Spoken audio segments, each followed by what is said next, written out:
Course 1, Lesson 70. We're going to do what I've been calling canceling, or they call it reducing before multiplying. Remember how we can make these numbers smaller before we answer the problem? So we remove the need to simplify at the end. Recall, we need to remember to shape it, to operate, and then to simplify. But there's a little cheat where you can kind of do part 3 up here during lesson part 1. And what you do is you look for diagonal reducing possibilities. I see 3's that match. 3 and 3 can be divided by 3 by itself. They both have 3 as factors. So I divide them by that common factor to get 1 for both. 2 and 5 don't have a match. So I multiply now my new term. 1 times 2 is 2. And 5 times my new term is 5. And look what happened. I just did step 2 now.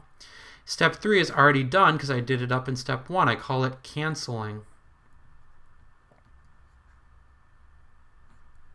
Cool? I like it.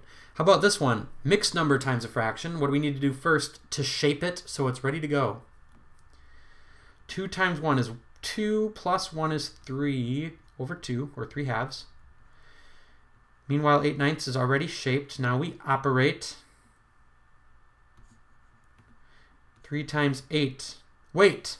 What's the lesson we learned? What if we could do step 3 before step 2?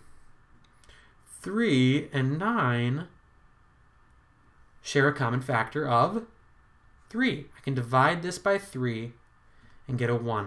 You understand what I just did? Divide the 9 by the same number. What was it? Divided by 3. Very important. You can't divide it by 9. You divide it by 3, so this is a 3, not a 1.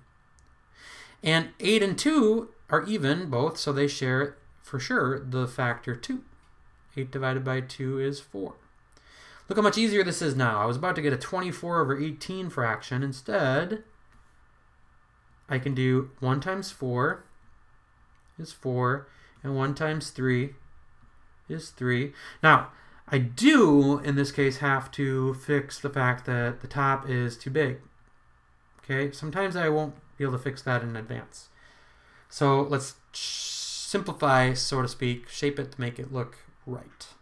Back to part 3. We do have to still make this 1 1/3. But I still argue that that was a lot easier than if we simplified where step 3 normally is. So we kind of boost step 3 up to step 1, and so we have it out of the way. It only works if you can see the factors ahead of time. How about example 3? We're dividing. How do I shape before I operate a division problem? Remember, to shape division of fractions or mixed numbers, you actually turn the divisor into its reciprocal, which would be 2/5, and you multiply by that because there's 2/5, 5 halves in 1. This will give us the same what this is worth, what 5/6 divided by 5 halves is worth. Now, what we're learning in this lesson is, let's think about step 3 quick before we even do step 2, the operate step. Can I do any canceling? 5 and 5 go into each other. Like 5 goes into both. 2 goes into both of these. 2 goes into 2 once. 2 goes into 6 thrice, 3 times. Now, 1 times 1 is 1. See, we're just adding a step. You'd still get this right if you didn't even do anything we've learned in lesson 70.